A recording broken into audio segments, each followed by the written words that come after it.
morning whenever I see this. This message is for uno dirty, nasty, stinking, drunk people who work at Stansted International Airport, Montego Bay, St. James. When people come down, uno stop from going at people luggage. Uno is a set of drunk. Uno is a set of drunk. People come down on vacation. People come up, come spend one little time, and people work so hard. Give them people things to carry down. And go in a people's suitcase, go take out people things. My mother come look for me for a month, and me work so hard and give me mother so much things. I want to take out everything. Uno even take out her glue, sir, and then when me pack up her with me, say uno fi shit from now till next year. Uno belly fi run, uno too wicked. Tag them people, uno tag them. Montego Bay, St. James, Stansted International Airport, uno wicked. Uno stop from going at people's suitcase. Welcome to Crime Time News and Entertainment with a Buzz. A couple of days ago, I uploaded a video and I let you hear a lady speaking about her experience. She left from foreign, came to Jamaica, went through Stansted International Airport that is in Montego Bay, St. James. She did not realize that until she got home that somebody had cut a hole just big enough for a hand or so to go through and relieve that luggage of a couple of goodies. That was meant or destined for the children for their back to school, including shoes, including bag, including all sorts of goodies. Like I said, she had already left the airport, so therefore she did not make any sorts of reports. I put this video in my WhatsApp group and the response was overwhelming. It seems as if at least 90% of the persons that are in my 18 WhatsApp group that live overseas or even live in a Jamaica at one time or the other, they experience it, especially at the Stansted International Airport that is in Montego Bay.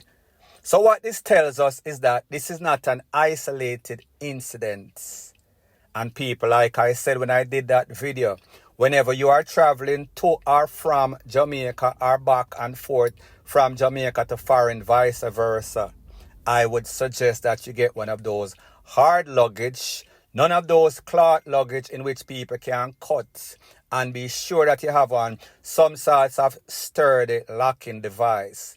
I am not going to guarantee you 100% that they won't steal or break the lock, but at least you would put up some sorts of resistance. They might move on to the next person. Not saying that they should steal from anybody, but me just say prevention is better than cure. Now when you think about it, the mindset of this new generation, and that Stansted International Airport, Montego Bay, St. James, the epicenter of scamming. So therefore the culture of thieving and scamming and taking what is not theirs is big out there. And most of the people, even the people that decide that they want some sorts of 9 to 5, they are not going to take that 9 to 5 unless there's some sorts of hustling or unless there is some sorts of thievery, as in at the airport where they can find unsuspecting victims. Now, this thieving thing was a big thing a couple of decades ago at both of our major airports, Norman, Manly and Sangster. But then they started to clamp down on the employees. They were giving them all sorts of background check. But it seems now they need to put some sorts of lie detector tests. It seems as if they have to monitor, meaning CCTV, all over the place wherever people's luggage are. And people, you should also check your luggage before you exit the airport, because if you don't file any sorts of reports before you leave, chances are you will not get back your stuff. I am not going to guarantee that you will get back your stuff, but me just say you stand a better chance the quicker that you know that you are a victim of some sorts of thievery. So people, I am going to show you a video with one of those employees kindly going into people's stuff and hiding it in his pocket, taking away person's possession for his own. Take a listen, take a look, and then I'll give my piece.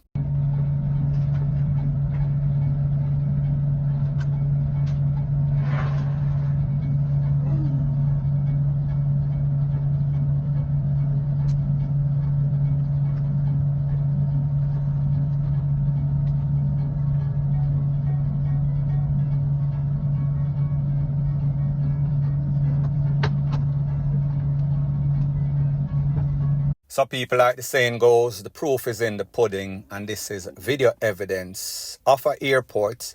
Not going to say that it is Jamaica, Norman Manley or Sangsters, but best believe it is coming to a theatre. As a matter of fact, it is playing repeatedly at a theatre or an airport near to you. Like I said, when I put this video in my WhatsApp groups, the response was overwhelming. Most of those persons were Jamaican, and I tell you, at least 90% of the people in the group was responding and said they had that bad experience. So if this is Jamaicans, and we have at least 4 million, 2 million people coming through, meaning foreigners, just imagine the amount of victims. The airport needs to make sure that they are doing their due diligence, make sure that they are vetting these people, giving them some sorts of lie detector tests, checking their background and people. I am not going to guarantee that that would stop it, but me just as say, with doing your due diligence and also installing cameras that can deter people from thieving from people. So when you do your job, you will have less victims, you will have less complaints. Because trust me, if I am a foreigner and come to a country and when I reach, my phone, my camera, my laptop, my goodies are gone, best believe I am not going to come back. So therefore, we cannot allow one bad apple or a few bad apples, well, not a few, because it seems as if it is infested with nothing but criminal elements. Point blank and period. Jesus Christ.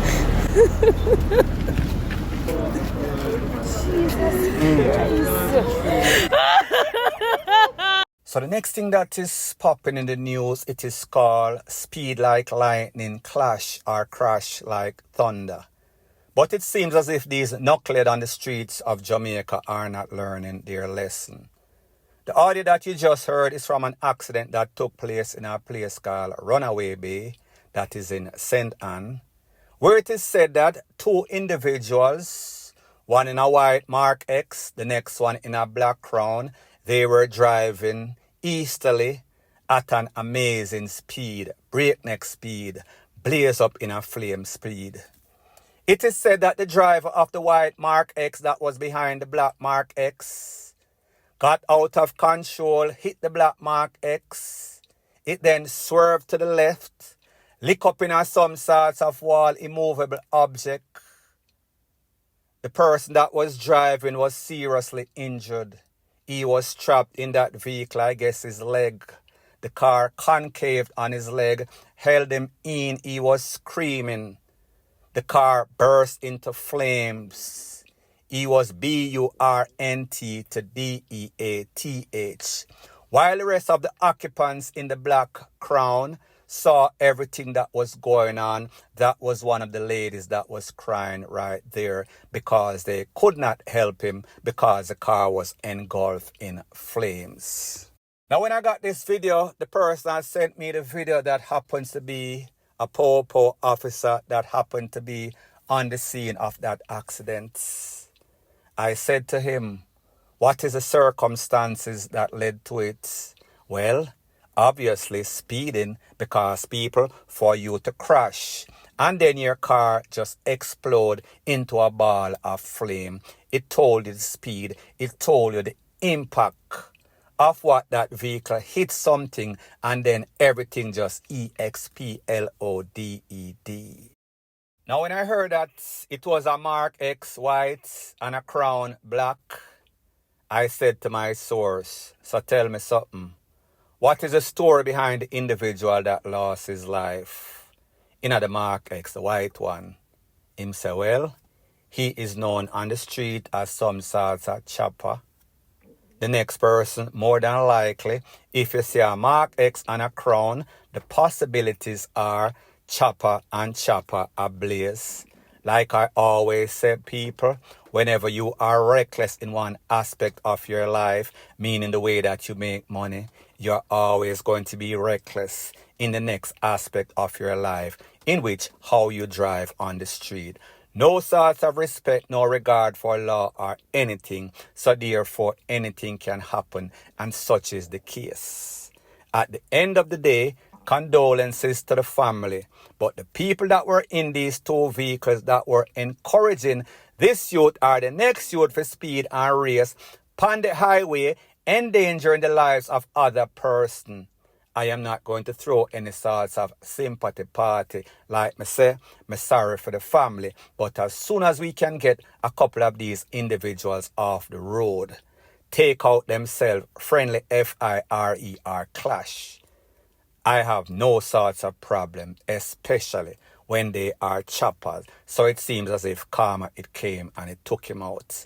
Sometimes it is not the people that you thief from, it is karma that comes back and catches you. And such is the case, it seems, in this case. Point blank and period. So the next thing that is popping in the news is an update about a story that I spoke about yesterday, in which a little youth, 9 or 10-year-old, first day to school, his mother, a constable, was taking him to school at about 7 a.m. This lady was going about her merry business like most responsible parents do. When an individual decided that, listen, me can't wait in this traffic, he decided to overtake a line of traffic and go in the lane in which this lady was. The impact of his vehicle, being a Range Rover, very tough, expensive vehicle, slammed into that vehicle. The impact caused the son to lose his life immediately. He was pretty much DEAD on the spot. He was pronounced at the hospital. The mother was also hospitalized. It is said that she was kind of in and out. However, she gained consciousness. Don't know her physical status, as in if she has any sort of spinal injury, physical problem. People, more than likely. Based on credible information that I am getting, it is said that she had high blood pressure. Don't know if she had it before that or it had something to do with the implication of the accidents. So they did not want to tell her that her son lost his life. So they were kind of holding out. Now people, at the end of the day, like I said, when she regained her consciousness, she was asking for her son. They did not want to tell her because of her physical condition, because of the blood pressure. They didn't want to give her anything else to add to that pressure and pretty much lick off her lid. So like I said, at the time that I got this information, I was told that she was not aware. She was asking for the son and then pretty much was not saying much. However, people, the reality is this. Sooner or later, they would have had to tell her because it is the right thing to do. So just imagine you as a parent going about your merry business. First day of school, the little boy is so excited. And then somebody not obeying the rules and laws and regulation of the road because he is in haste. Clashing at your car, slamming at your vehicle, take away your son, and then him take away himself. Like I said, he ran away from the scene of the crime, the accident. However, he would later turn in himself to the popo. He is going to be officially charged for negligent homicide. But the point is this. You as a mother battling in a hospital, and then you hear say your son DEAD. Based on the relationship that this lady has with her son, because based on information, it is said that his family want to send for him to go to the United States and the mother refused. The mother had the opportunity to go there, but she did not want to leave her son. So it is said that the mother and son, they are very close. So just imagine how this mother is going to feel when she knows she will not see that son again in the physical form that she is used to. Imagine how she's going to feel. Deep inside, she is going to be traumatized. I wouldn't be surprised if this lady suffers from the depression or even feel like taking away herself because she just cannot live without this son. People, it is sad because of these lunatics on the road that are very impatient, reckless, negligent, that people are losing their life prematurely. The youth are just 9 or 10. It makes absolutely no sorts of sense. Point blank and period. So the next thing that is popping in the news, it is called There Goes the Mother Humping Neighborhood. As soon as the scammer them pull up, everything get FUCK up. I am speaking about a triple takeaway in a place called Albion District that is in Manchester at about 9:20 last night. Based on information, it is said that patrons was at some sorts of popular bar. When a man walked in, a stranger walked in, ordered some sorts of cigarette. It seems as if he was spot a lion. A couple of seconds later, next man walk up, ski mask up, all sorts of hoodie, start to blaze up all sorts of can after the patrons, after the smoke clear. A 29-year-old man known as Rasta and a 44-year-old man known as Henry Brown, known as Iceman in the streets.